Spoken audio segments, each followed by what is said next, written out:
Good morning semuanya, selamat pagi. Selamat pagi.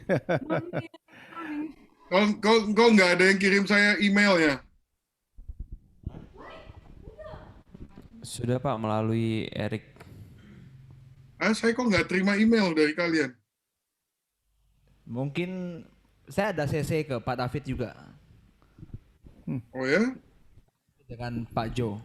Oh, kirimnya kemana? Ke Pak email Pak Dani juga. Oh. dhanavi@worldharvest.cc. World Harvest ya, dunia ya, bukan kata. Dunia Harvest. Kalau tempat saya di anu ya, di anu ya, di Gmail ya. Ya, Gmail. Coba saya lihat. Itu semua murid ada di sana. Oh iya. Oh iya. Betul.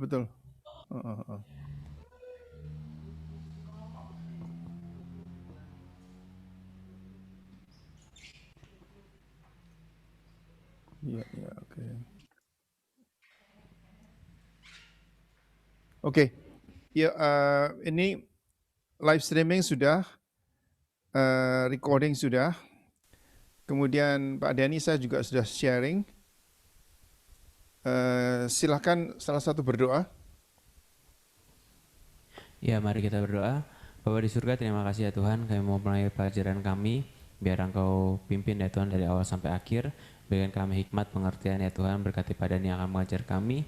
Biarlah apa yang disampaikan hari ini kami boleh benar-benar paham ya Tuhan. Terima kasih ya Tuhan Yesus. Kami buka pelajaran kami dalam nama Tuhan Yesus. Amin. Amin. Silakan Pak Dani. Ya, sebentar saya lagi give me a minute.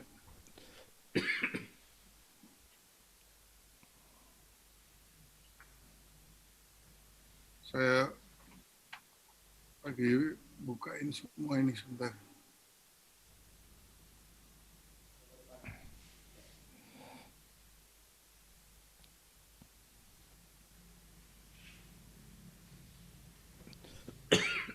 Oke, sambil ini mungkin Agape boleh siap-siap. Iya Pak. Bentar ya. Saya print dulu yang lain semuanya.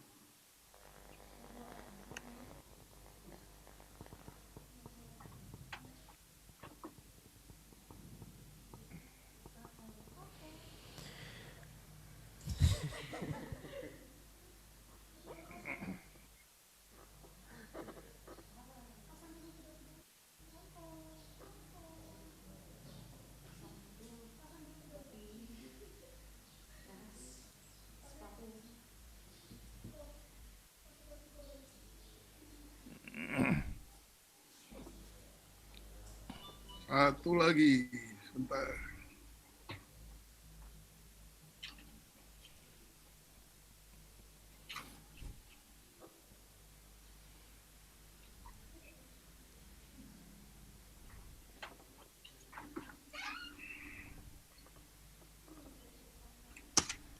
Oke, saya persilahkan Agape dulu.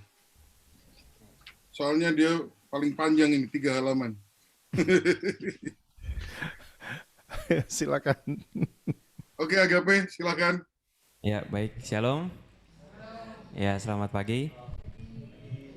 Ya, satu hal yang saya sering pikirkan atau renungkan, kenapa kok Tuhan itu menciptakan manusia?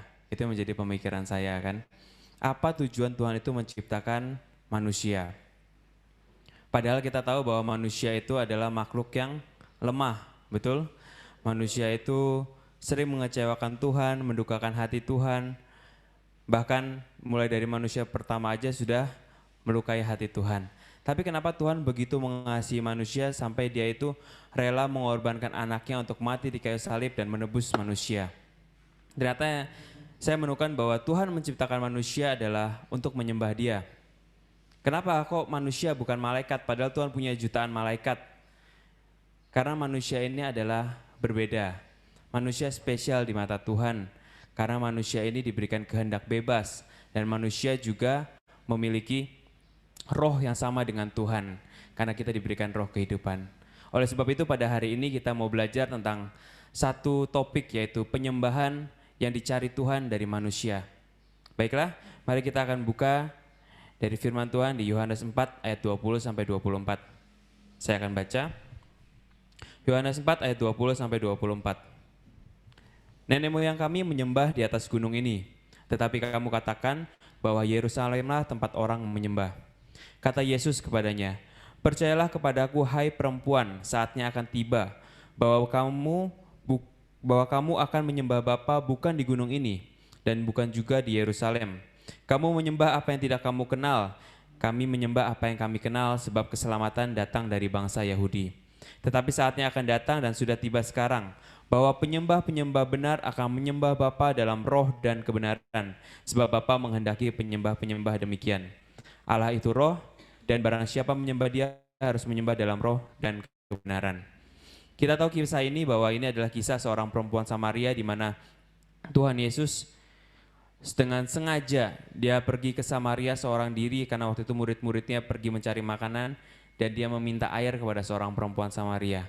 Dan panjang cerita, akhirnya sampailah kita di ayat 20 sampai 24 ini tentang esensi dari penyembahan. Dari ayat yang telah kita baca di atas, kita menemukan 4 rahasia penyembahan yang Tuhan sendiri katakan atau yang Tuhan sendiri cari dari seorang manusia, yaitu kita anak-anaknya. Yang pertama adalah kita lihat di ayat 20 sampai 21. Nenek moyang kami menyembah di atas gunung ini, tetapi kamu katakan bahwa Yerusalemlah tempat orang menyembah. Kata Yesus kepadanya, percayalah kepadaku hai perempuan, saatnya akan tiba bahwa kamu akan menyembah Bapa bukan di gunung ini dan bukan juga di Yerusalem.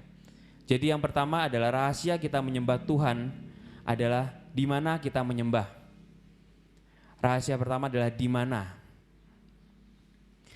Di agama seluruh dunia setiap kepercayaan bahkan saya rasa suka mengajarkan kita itu kalau mau dekat dengan Tuhan kita harus ke satu tempat. Contoh misalnya agama seberang misalnya, kalau mau dekat dengan Tuhan harus pergi ke tanah suci. Kalau agama-agama lain harus masuk ke kuil-kuil atau harus pergi ke tempat-tempat keramat. Bahkan kepercayaan-kepercayaan pun seperti di Pulau Jawa, kalau mau kaya harus pergi ke Gunung Kawi. Orang-orang di Dayak kalau mau sakti atau mendapatkan ilmu gitu kan, harus bertapa di gunung-gunung. Selalu ada tempat yang dituju.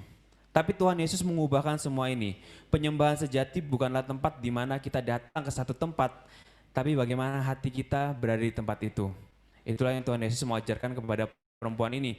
Perempuan ini berkata, nenek moyang kami menyembah di Samaria di gunung ini. Maksudnya adalah Yakub. Tapi Tuhan Yesus katakan bukan di sini, bukan di Yerusalem, tapi di hati kita masing-masing. Itulah yang Yesus cari. Jadi penyembahan yang Tuhan cari adalah bukan tempat di mana kita menyembah, tapi hati kita. Contoh misalnya, dalam bahasa Inggris ada namanya house, ada namanya home. House itu adalah rumah. Home itu juga adalah rumah. Tapi house itu ada hanya rumah dalam bentuk bangunan. Tapi home itu adalah tempat rumah di mana kita itu bersama dengan keluarga kita. Itulah yang Tuhan Yesus mau. Yang Tuhan Yesus mau bukanlah kita menyembah di satu tempat, satu kuil, atau bahkan di satu gereja, tapi tempat di mana kita bisa bersama dengan Yesus. Mungkin tempat itu di kamar kita, ataupun di mana kita bisa bersama dengan Yesus. Mungkin di jalan, ataupun di keseharian kita, di tempat kerja kita. Itulah yang Yesus mau. Home di mana kita bersama dengan Yesus. Bahkan ada yang bilang kan, ada orang yang bertanya seperti ini kan, lebih baik di mana? Apakah lebih baik di neraka tapi ada Yesus di situ, atau kita di surga tanpa Yesus? Pasti kita akan memilih gini, seharusnya kita memilih lebih baik saya di neraka bersama dengan Yesus daripada di surga tanpa Yesus. Kenapa? Karena kalau kita di surga tanpa Yesus, itu bukan surga namanya. Tapi kalau kita di neraka bersama dengan Yesus, neraka pun berubah jadi surga. Itu yang kita percayai, amin. Bahwa Yesus akan mengubah segalanya. Ada firman yang mengatakan, Tuhan akan mengubah padang gurun menjadi kebun buah-buahan. Bayangkan, padang gurun yang begitu gersang tapi bersama dengan Yesus itu berubah menjadi kebun buah-buahan. Jadi tempat kita menyembah bukanlah sebuah tempat tapi di mana hati kita. Bahkan kalau dibalik pun di tempat yang paling gak enak pun saat kita menyembah di situ akan menjadi surga. Seperti Paulus, dia di penjara tapi dia mengeluarkan surat-surat yang begitu indah yang menyatakan bahwa keintimannya dengan Tuhan, bahkan Tuhan menyatakan banyak hal di saat penjara di bawah tanah di Roma.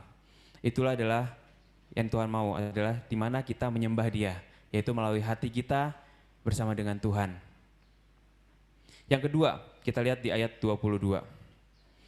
Kamu menyembah apa yang tidak kamu kenal, kami menyembah apa yang kami kenal, sebab keselamatan datang dari bangsa Yahudi. Yang kedua adalah siapa yang kita sembah. Ini penting. Dikatakan kan, Yesus katakan, kamu menyembah apa yang tidak kamu kenal, kami menyembah apa yang kami kenal. Yang Tuhan Yesus mau adalah kita menyembah Allah yang benar. Kita menyembah Allah yang sejati. Orang dunia suka berkata seperti ini, semua agama sama. Kita kan orang peribahasa mengatakan banyak jalan menuju Roma, banyak jalan menuju kepada Tuhan. Kan Tuhannya sama, cuman caranya aja yang berbeda.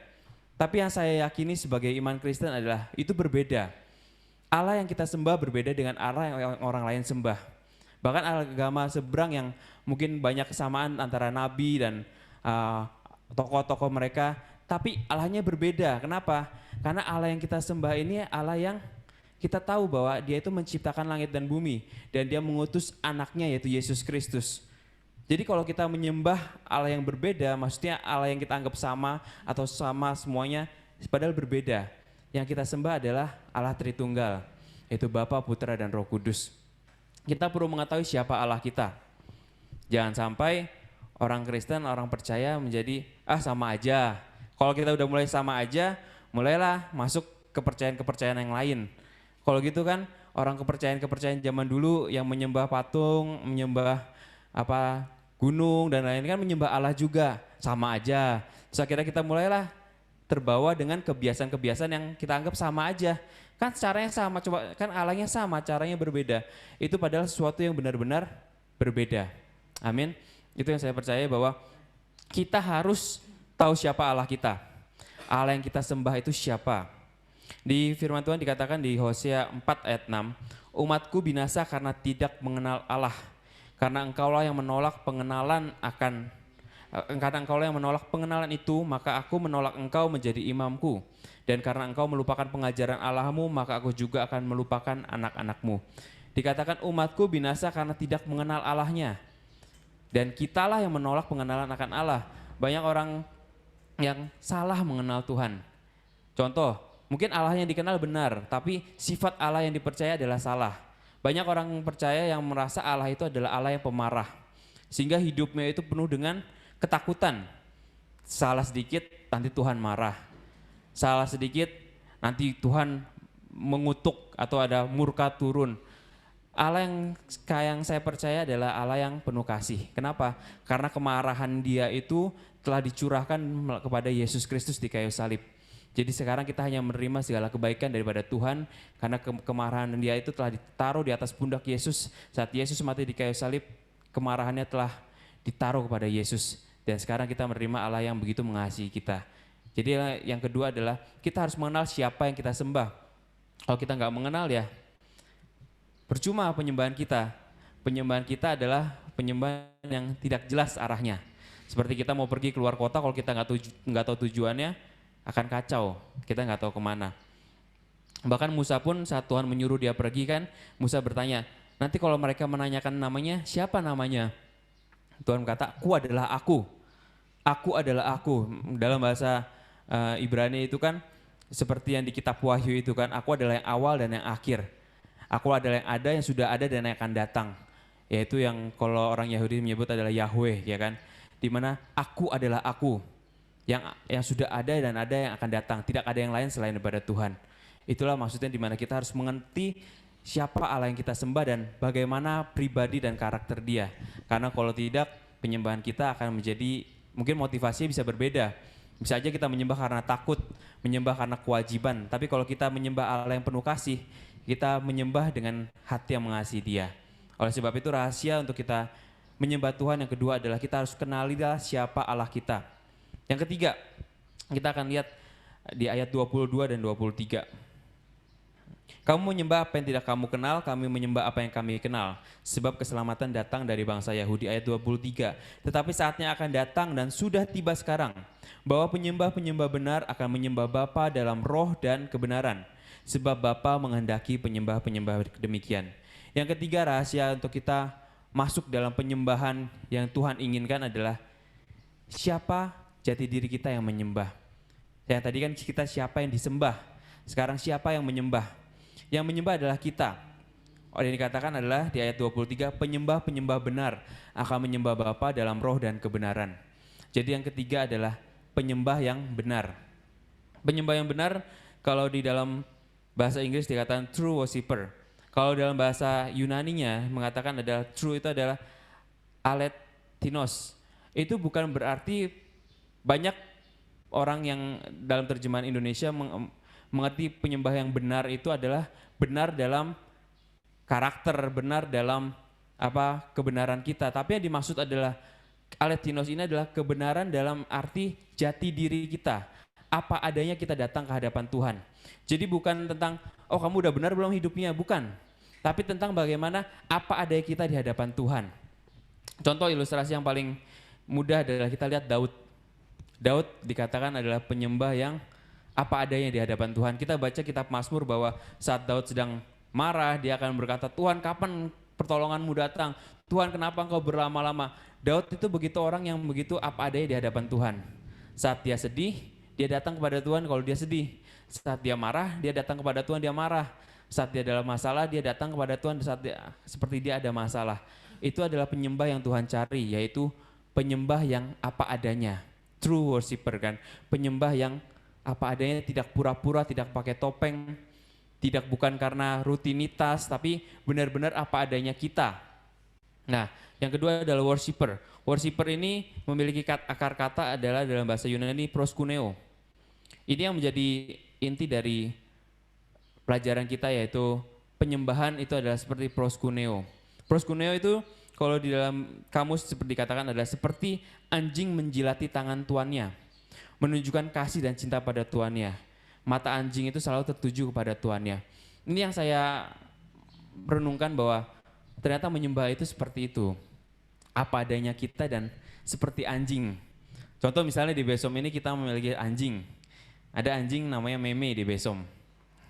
Dan saya suka lihat dia ini, anjing ini baik gitu kan. Kita duduk, dia datang terus dia jilat-jilat kita elus-elus, dia diam seperti itu. Mungkin inilah yang Tuhan inginkan dari anak-anaknya, yaitu kita itu seperti anjing ini begitu susah diungkapkan dengan kata-kata, tapi kita jadi sayang sama dia kayak gitu loh. Dan Tuhan pun mau anak-anaknya itu seperti itu menyembah dia itu, kita itu mata kita hanya tertuju pada Tuhan, tidak pada hal-hal yang lain. Kita hanya mau dekat dengan Tuhan. Itulah yang Tuhan cari dari seorang penyembah. Jadi penyembahan itu bukan berarti tentang bagaimana kita menyembah atau berapa lama kita menyembah, tapi bagaimana kita itu seperti anjing itu yang selalu mau dekat dengan tuannya. Demikian pula kita selalu mau dekat dengan Tuhan. Seperti anjing yang selalu menjilati tangan tuannya, menunjukkan cintanya, terus matanya selalu tertuju kepada tuannya. Itulah arti dari proskuneo, dari kata menyembah. Tuhan mencari penyembah yang demikian. True worshiper yaitu penyembah yang apa adanya dan matanya selalu tertuju kepada Tuhan. Itulah kita, orang-orang percaya. Jadi yang ketiga itu kita akan belajar, yaitu siapa yang menyembah. Itu penting, bahwa kita ini harus tahu siapa kita di hadapan Tuhan. Bahwa kita ini Tuhan mencari kita apa adanya kita. Kita gak perlu jadi orang lain. Orang lain mungkin bisa menyembah berjam-jam dengan luar biasa. Mungkin kita hanya bisa sebentar, atau kita mungkin gak bisa memiliki suara yang bagus, ataupun kita mungkin tidak banyak bisa melakukan apa-apa. Tapi saat kita menyembah Tuhan, itulah yang Tuhan cari, apa adanya kita. Baiklah, yang keempat, kita akan lihat di ayat 25. Ayat 24. Allah itu roh, dan barang siapa menyembah dia harus menyembahnya dalam roh dan kebenaran. Yang keempat dan terakhir adalah bagaimana kita menyembah. Ayat 25 mengatakan Allah itu roh, jadi barang siapa menyembah dia harus menyembah dalam roh dan kebenaran. Roh dalam bahasa Yunani disebutkan adalah pneuma atau Roh Kudus, yaitu pribadi ketiga daripada Allah. Jadi Tuhan mau dalam kita orang-orang percaya adalah kita menyembah dalam roh. Yang dimaksud bukan hanya menyembah menggunakan bahasa roh, tapi menyembah dalam roh itu roh kita dengan Roh Kudus itu berpaut. Roh kita dan Roh Kudus itu menjadi satu. Kita sadar bahwa Roh Kudus itu ada di dalam kita sehingga kita bisa bergaul intim dengan Dia. Karena Roh Kudus dikatakan adalah sahabat kita. Tuhan Yesus katakan, aku tidak meninggalkan engkau sendirian, tapi aku akan memberikan rohku, Roh Kudus, yang akan menjadi penolongmu, yang akan menjadi sahabatmu. Jadi menyembah Bapa dalam roh itu adalah kita menyembah di dalam Roh Kudus. Kita sadari kehadirannya, kita menyembah Dia dalam kedekatan yang kita tahu Dia itu dekat dengan kita. Menyembah dalam roh itu berarti bukan hanya tubuh kita yang menyembah, tapi roh yang itu termasuk dengan jiwa kita, dan termasuk dengan pikiran, kehendak kita itu menyembah, hati kita tertuju kepada Dia. Itu adalah menyembah dalam roh. Dan yang kedua adalah menyembah dalam kebenaran. Seperti yang tadi saya katakan, kebenaran di sini bukanlah kebenaran kita, bukan kebenaran oh saya ini orang benar, bukan. Atau bukan kebenaran saya nggak pernah berbuat dosa, bukan itu yang Tuhan maksud. Kayak yang tadi saya katakan di bahasa aslinya adalah aletinos, yang itu memiliki arti adalah apa adanya di hadapan Tuhan. Itulah cara kita menyembah Dia dengan apa adanya. Ini sangat penting karena selama ini yang saya dapat dari banyak hamba Tuhan adalah bahwa kita harus menyembah dalam roh dan kebenaran. Berarti kamu hidupmu udah benar belum? Kalau kamu belum benar, kamu gak bisa menyembah Tuhan. Ternyata bukan itu arti dari ayat ini. Artinya adalah kita apa adanya di hadapan Tuhan. Kalau kita jatuh dalam dosa, kita datang kepada Tuhan, Tuhan aku jatuh dalam dosa, itu apa adanya di mata Tuhan. Kalau kita banyak kelemahan, Tuhan kita katakan, Tuhan aku lemah dalam ini, aku lemah dalam itu apa adanya di mata Tuhan. Bukan aku benar, aku sudah hidup suci, aku sudah hidup kudus. Saya teringat jadi ilustrasi kisah yang Tuhan Yesus sampaikan bahwa ada dua orang datang menyembah Tuhan. Yang pertama adalah orang kaya, membawa segala persembahan, perpuluhan yang begitu banyak. Dia katakan, aku orang benar, aku tidak berbuat dosa seperti orang sebelahku ini, aku selalu membayar perpuluhan dan lain-lain. Tapi ada orang yang kedua yang datang adalah orang yang berdosa. Dia datang, dia memukul-mukul dadanya, Tuhan ampunilah aku orang berdosa. Dan Tuhan Yesus katakan yang dibenarkan adalah orang yang kedua. Jadi orang yang apa adanya di hadapan Tuhan itulah yang Tuhan cari. Bukan orang yang memegahkan diri atas apa yang dia bisa lakukan. Sebab itu bagaimana kita menyembah, jadilah apa adanya di hadapan Tuhan. Jadilah aletinos itu. Kita menjadi apa adanya, tidak pura-pura, dan aletinos juga mempunyai arti kesungguhan. Kita menyembah Dia dengan sungguh-sungguh. Kita sadar bahwa kita ini, hidup kita adalah untuk menyembah Dia. Penutupnya adalah bagaimana kita ambil satu komitmen untuk menyembah Allah dengan segala keberadaan kita. Firman ini akan sia-sia kalau kita tidak melakukannya. Segala firman yang kita dengarkan akan sia-sia kalau kita tidak melakukannya dalam kehidupan kita sehari-hari. Jadi yang bisa kita pelajari pada hari ini adalah ayo kita sama-sama sungguh-sungguh untuk menyembah Tuhan. Memiliki hati yang mau dekat kepada Tuhan seperti tadi contoh yang saya katakan, seperti anjing itu. Kita datang, anjing udah jenggung-jenggung dari depan kan, udah nyambut kita, udah lompat-lompat. Tuhan suka dengan hal seperti itu. Tuhan suka kalau kita itu rindu akan Dia. Saat kita mau datang ibadah, kita begitu haus akan Tuhan.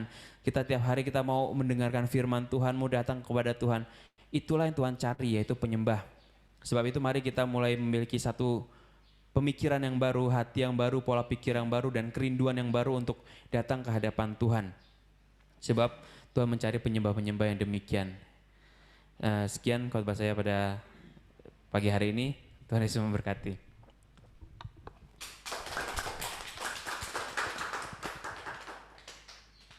Bagus Agape. Ada beberapa, jadi 4 poinnya cukup kuat, eksposisi dari Yohanes 4. Bisa mungkin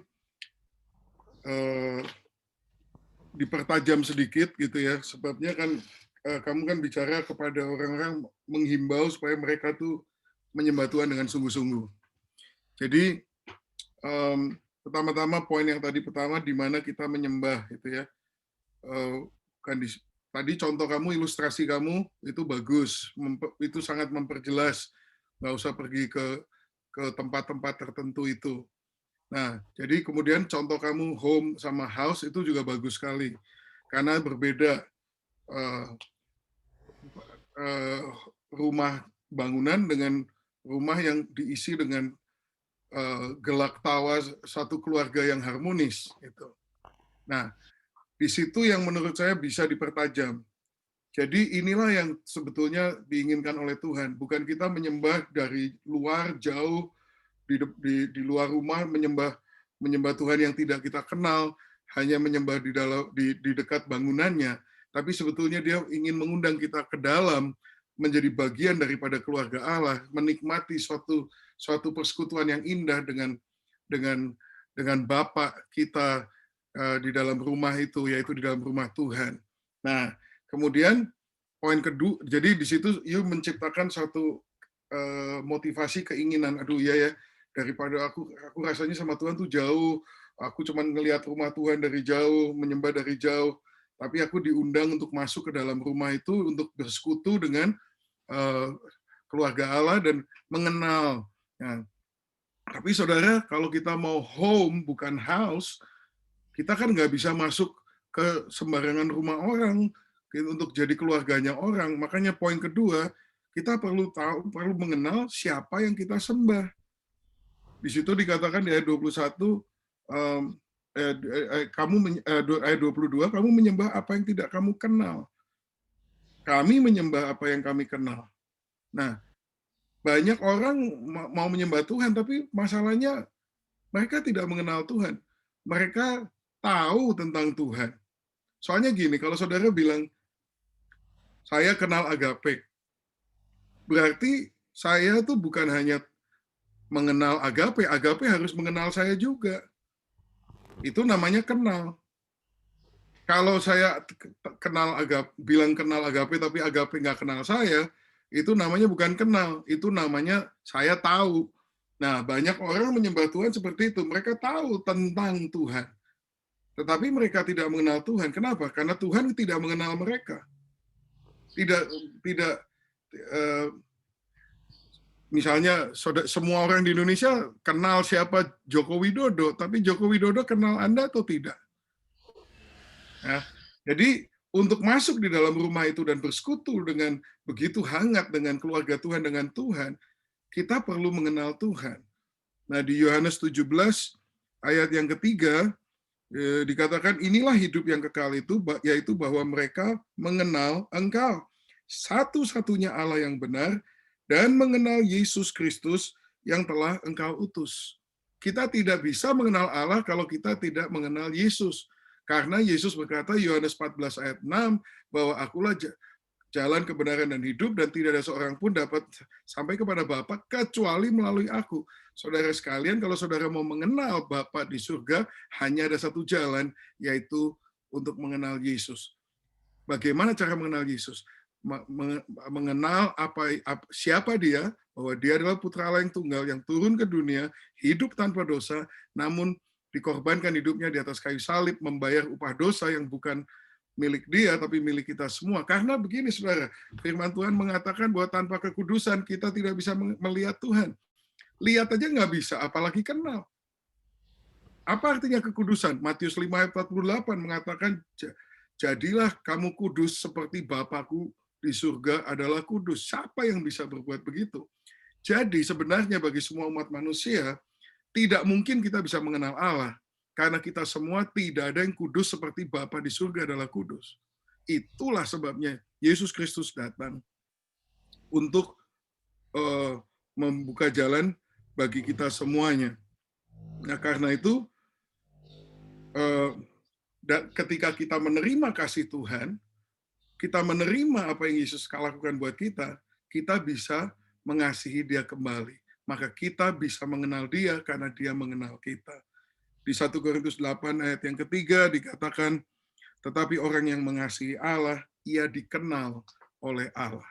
Jadi ini caranya kita bukan hanya mengenal, tapi dikenal oleh Allah.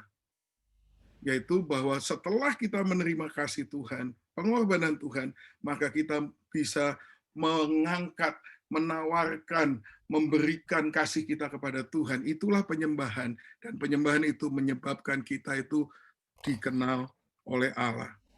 Dan poin yang ketiga, siapa yang menyembah? Tadi dikatakan Tetapi saatnya akan datang dan sudah tiba sekarang bahwa penyembah-penyembah benar akan menyembah Bapa dalam roh dan kebenaran. Saudara, tidak bisa kita menyembah kalau kita tidak menyembah di dalam kebenaran. Dalam roh dan dalam kebenaran. Bagaimana caranya menjadi orang benar? Nah, firman Tuhan di 2 Korintus 5 ayat 21 mengatakan bahwa saya baca. Dia yang tidak mengenal dosa telah dibuatnya menjadi dosa karena kita, supaya di dalam Dia kita dibenarkan oleh Allah. Satu-satunya cara bisa menyembah dalam kebenaran adalah untuk kita dibenarkan oleh Allah. Caranya bagaimana? Kita menerima pengorbanan Yesus. Dia yang tidak mengenal dosa dijadikan dosa karena kita, supaya di dalam Dia kita dibenarkan oleh Allah. Jadi mungkin dengan begitu, saudara, you bisa mempertajam ini poin-poinnya. Kemudian pada kesimpulan, saudara apakah sudah menerima Tuhan Yesus? Apakah saudara sudah menerima pengorbanan Yesus di kayu salib sehingga saudara dibenarkan? Apakah saudara sudah benar? Siapa di sini yang sudah 100% benar? Kalau orang masih nggak angkat tangan, kenapa kamu belum 100% benar? Karena bukan kebenaranmu yang membenarkan kamu, tapi kebenaran Yesus membenarkan kamu. Kalau kamu sudah menerima kebenaran dari Yesus, Dia membuat engkau menjadi kebenaran Allah. Nah, dari situ kita mendapatkan kesempatan yang begitu luar biasa yang dicari oleh begitu banyak bangsa-bangsa di dunia ini, yang begitu melakukan banyak sekali pengorbanan untuk menyembah Allah yang tidak mereka kenal. Kita sudah dibukakan pintu untuk bisa masuk ke dalam hadirat-Nya, mengenal Dia. Mengapa kita tidak menyembah Dia dengan segala kesungguhan hati kita? Nah, mungkin lebih kuat dorongan kamu untuk orang bisa, ya, saya ini udah diselamatkan, saya harus menyembah dengan segenap kehidupan saya. Ya, begitu ya, masukan Pak. Saya. Ya, oke. Pak, terima kasih, Pak. Yang berikutnya saya minta Desi. Desi Natalia.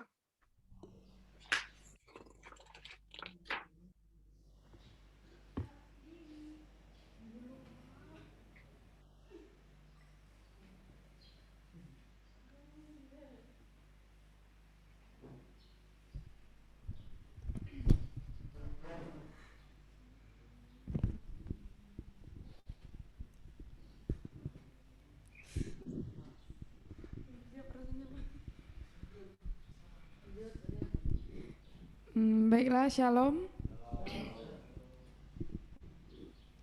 Di sini saya akan membacakan khotbah saya tentang Stop. Orang pulang semua udahan ini. belum siap, Pak.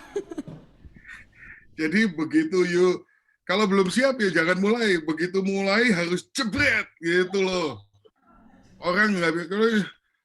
Shalom, saya lagi, ya orang udah pulang semuanya.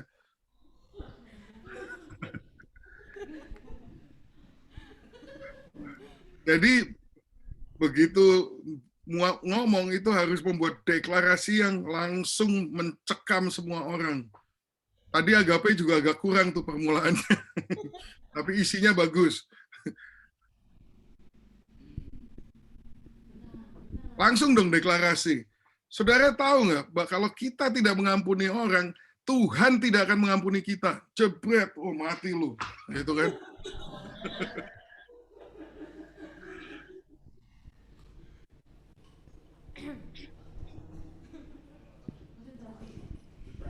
Atau gini, lebih bagus lagi nih. Saudara semua percaya bahwa Allah itu Maha Pengampun? Ya, Dia Maha Pengampun kecuali kepada tipe orang yang begini. Saudara tahu tipe orang seperti apa yang tidak akan diampuni oleh Tuhan? Mencekam nggak? Ini mencekam nggak? Kalau langsung, waduh mampus deh. Ini gimana nih? Ayo Des. Mencekam gitu, mana tahu. Saya mukanya aja belum apa-apa udah mencekam kan gini.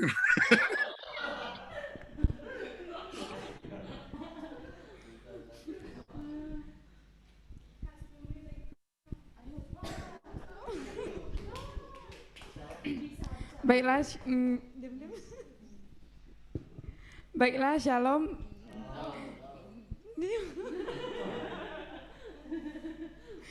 Lihat muka Pak Dani. Baiklah, shalom. Anda semua yang tidak akan diampuni oleh Tuhan, tahukah Anda siapa saudara?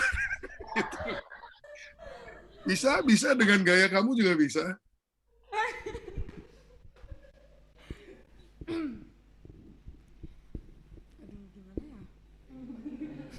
Saya udah kasih contoh loh tadi 2 biji.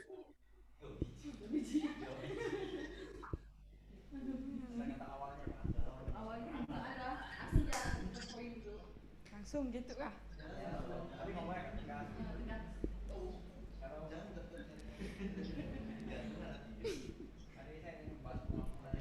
Shalom, hari ini saya akan membahas pengampunan yang begitu mencekam.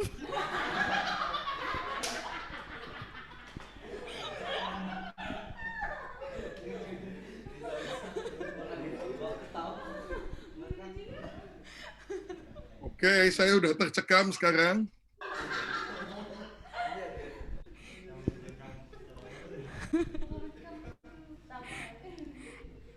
Apakah saudara tahu jika jika kita tidak bisa mengampuni orang yang bersalah kepada kita, maka Bapa kita yang di surga juga tidak akan mengampuni kesalahan kita.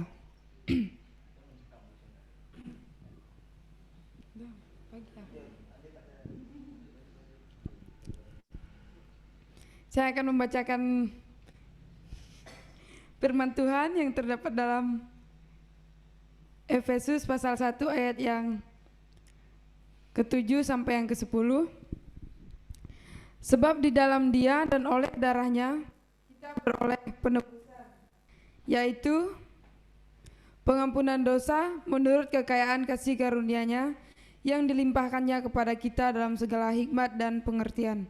Sebab Ia telah menyatakan rahasia kehendak-Nya kepada kita sesuai dengan rencana kerelaan-Nya, yaitu rencana kerelaan yang dari semula telah ditetapkannya di dalam Kristus sebagai persiapan kegenapan waktu untuk mempersatukan di dalam Kristus sebagai kepala segala sesuatu, baik yang di sorga maupun yang di bumi.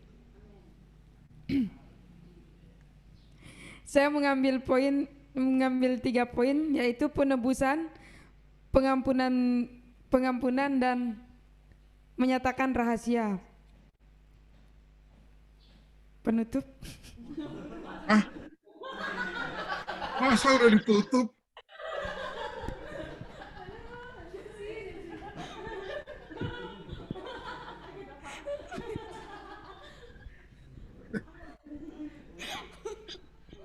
Saya tidak akan mengampunimu, ini kayak gini.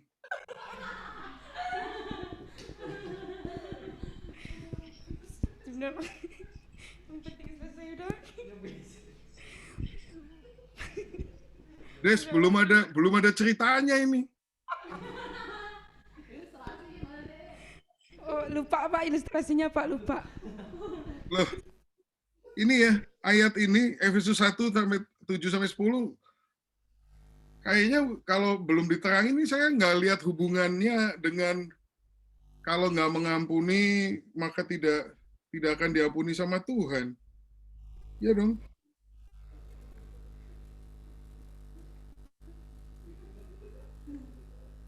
Apa namanya itu kan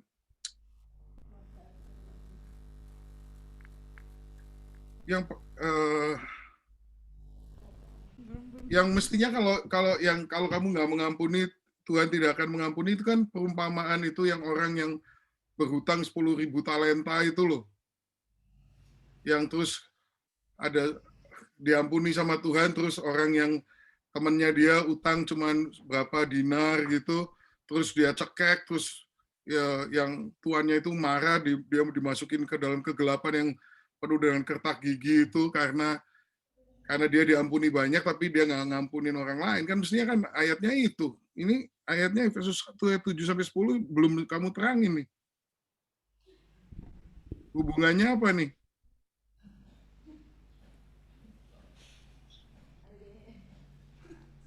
Jadi perlu digarap lebih lanjut, Des, supaya masuk akal, khotbahnya harus masuk akal. Kalau tidak, tiada maaf bagimu. Iya. Oke. Udah Pak, udah selesai. Oke, ya kamu betulin dulu ya. Nanti minggu depan deh. Nah, oke, saya ada waktu cuman buat satu lagi. Saya nggak akan tunjuk, siapa yang mau?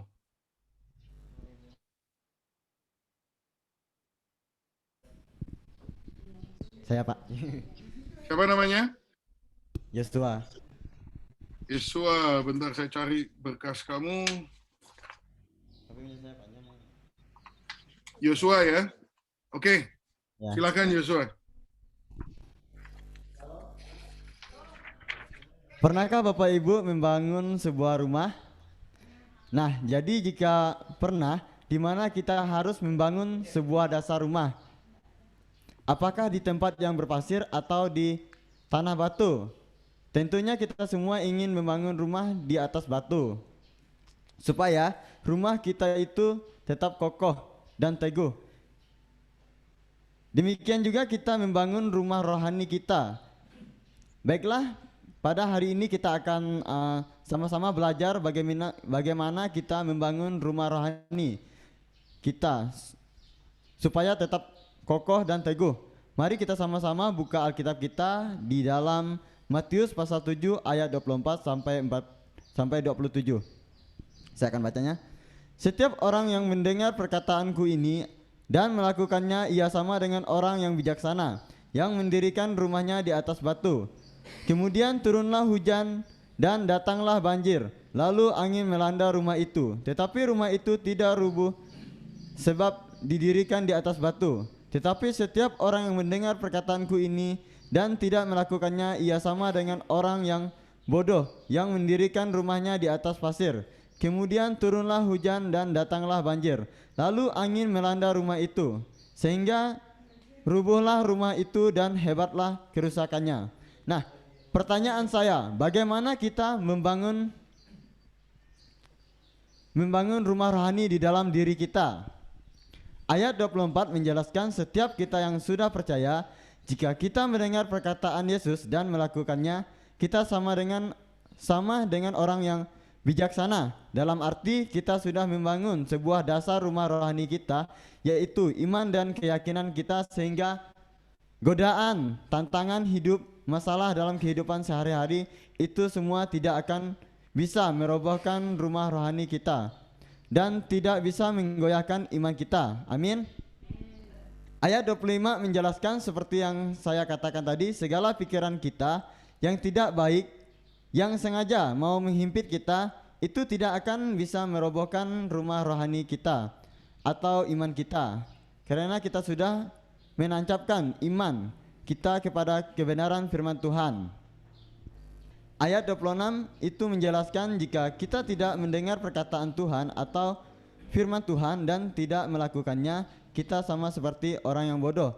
Artinya, dasar rumah rohani kita itu atau iman kita itu asal tancap dan ingin menjadi orang Kristen yang memiliki rumah rohani dalam dirinya, tetapi dia tidak berpegang pada firman Tuhan. Nah, itu sangat mustahil dan gak akan terjadi. Ayat 27, sehingga di sini mengatakan ketika masalah datang seperti penganiayaan atau pertengkaran dalam keluarga dan masalah dalam kehidupan sehari-hari, itu akan membuat rumah rohani kita roboh, dalam arti iman kita akan lemah dan membuat kita jatuh. Nah, di sini ada beberapa poin yang ingin saya sampaikan, yaitu yang pertama bijaksana, yang kedua melakukannya. Poin yang pertama, bijaksana. Bijaksana adalah orang yang selalu menggunakan akal budinya, pengalaman dan pengetahuannya. Arif atau bijak. tajam pemikiran apabila menghadapi kesulitan dan sebagainya. Contoh, ketika seorang pemimpin memutuskan atau memecahkan masalah daripada anak buahnya, seorang pemimpin ini tahu apa yang harus dilakukan dan kapan dia harus bertindak sehingga semuanya akan baik-baik saja dan tidak ada yang harus dikorbankan. Yang kita ambil dari kebijaksanaan ini, ketika kita sudah menjadi orang percaya, kita tahu kemana kita akan menancapkan sebuah dasar rohani kita, yaitu kepada kebenaran firman Tuhan. Poin yang kedua adalah melakukan. Apa itu melakukan? Melakukan adalah melaksanakan, menjalankan, mengerjakan, mempertunjukkan. Contoh, ketika seorang murid diberi mandat atau tanggung jawab, dia harus memegang mandat itu, dan bukan hanya dipegang tetapi juga melakukannya atau menjalankan mandat dari gurunya. Demikian juga kita sebagai orang percaya, kita telah dikasih Tuhan sebuah mandat atau tanggung jawab, dan kita harus memegang dan menjalankan mandat atau tanggung jawab dari Tuhan, yaitu menuruti firman-Nya dan melakukannya. Amin. Nah, kesimpulan dari pelajaran kita pada hari ini adalah marilah kita sama-sama membangun rumah rohani kita, yaitu dengan berpikir bijaksana dan melakukan kehendak Tuhan, dan selalu berpegang teguh kepada kebenaran firman Tuhan. Terima kasih.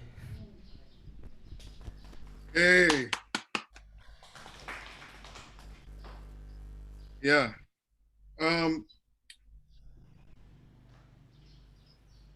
poin kamu nggak logis. Poinnya tidak membangun sesuatu yang logika. Karena bijaksana dan melakukan itu kategorinya lain sama sekali. Karena di dalam ayat ini, kalau kamu melakukan, maka kamu bijaksana. Bukannya kamu disuruh bijaksana. Nggak bisa. Di sini poinnya di sini adalah orang yang mendengar, dua-duanya mendengar, ada dua orang, dua-duanya mendengar, satu melakukan, satu tidak melakukan. Yang melakukan dibilang bijaksana. Orang yang bijaksana membangun rumahnya di atas batu. Mungkin permulaannya gini, saudara pernah membangun rumah? Menurut saudara lebih baik membangun di atas batu atau di atas pasir? Nah, orang yang bijaksana tentu membangun di atas batu, karena kalau membangun di atas pasir, suatu saat rumah itu tidak akan kuat dan roboh.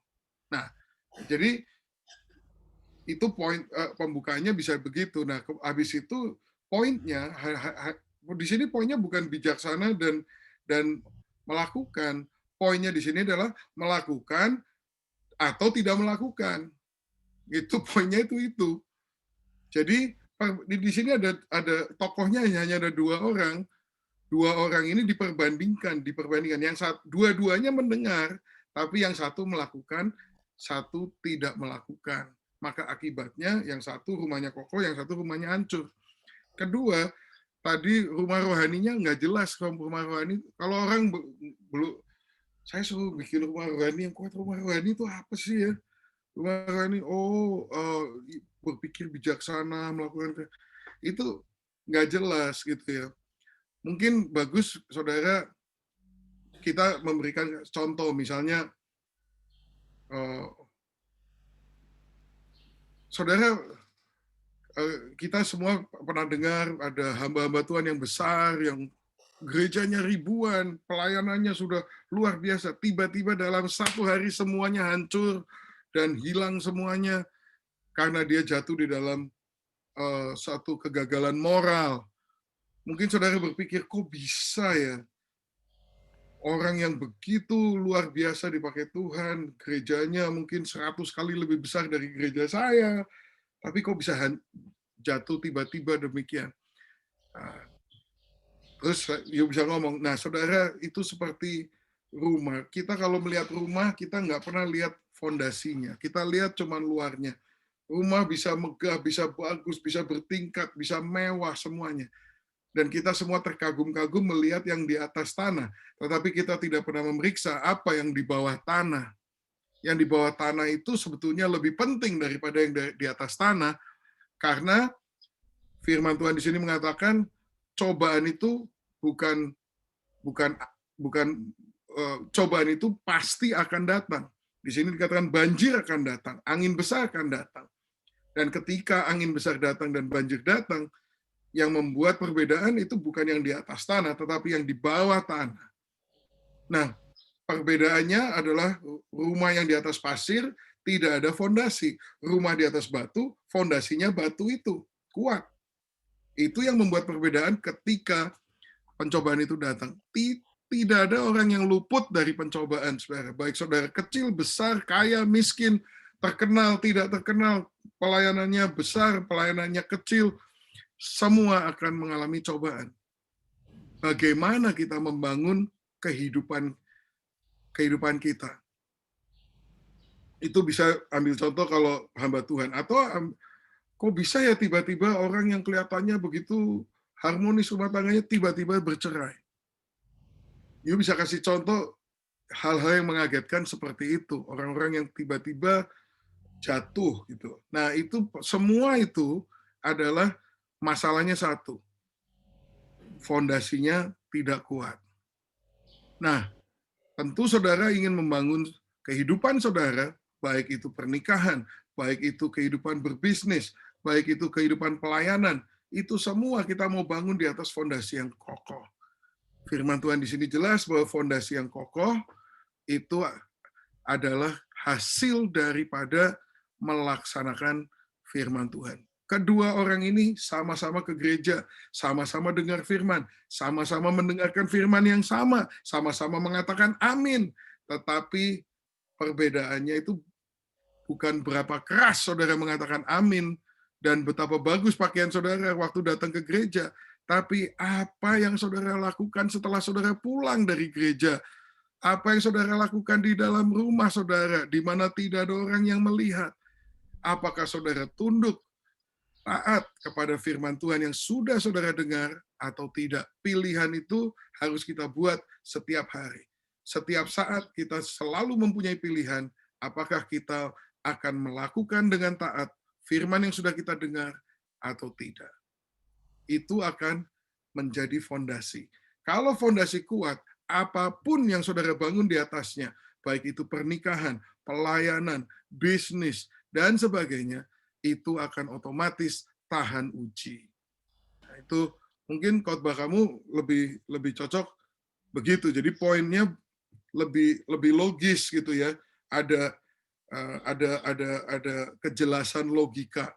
Kalau begini saya masih kok gini ya, kok bijaksana melakukan.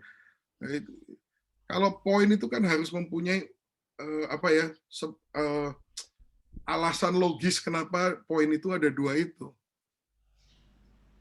Di sini di dalam ayat-ayat ini, orang yang melakukan firman Tuhan itu bijaksana. Jadi bukan poinnya bijaksana dan melakukan. Gitu. Ya itu masukan dari saya. Oke. Saya rasa kita sudah habis waktunya. Kita akan lanjutkan lagi. Coba Pak David, ya, saya rasa take some more time than I thought. Nggak apa-apa Pak Dhani. Terima kasih Pak Dhani. Gimana? Mau Pak Dhani mau berdoa atau biar anak-anak yang berdoa atau gimana? Ya, biar anak-anak berdoa minta ampun. Ya silakan anak-anak berdoa minta ampun. Desi suruh berdoa tuh. Ayo Desi yang berdoa sekarang. Kita bersatu dalam doa. Tuhan, terima kasih Tuhan atas pimpinan penyertaan-Mu Tuhan pada pagi hari ini kami bisa belajar, bisa mendengarkan khotbah dari Pak Daniel Hanapi. Tuhan, Kau berkati setiap pelayanannya, Kau berkati setiap apa yang dikerjakannya Tuhan. Tuhan, kami telah belajar, Engkau berkati kami juga di sini Tuhan. Kami minta ampun Tuhan atas apa yang telah kami kerjakan dengan tidak teliti. Hanya ini doa kami Tuhan. Yesus, haleluya, amin. Oh, terima kasih. Ya udahlah. Ya. Sudah diampuni. Terima kasih semuanya ya, sampai minggu depan ya. Terima kasih Pak Dhani, terima kasih God bless you semuanya. Desi, kamu harus kirim saya perbaikan khotbah kamu harus email ke saya ya. Iya Pak, iya Pak. Oke. Dan yang lain-lain juga belajar ya, belajar ngambil apa hikmahnya dari semua yang saudara-saudara yang berani untuk mengambil ini ya. Oke. Kita akhiri hari ini dan semua akan dapat giliran.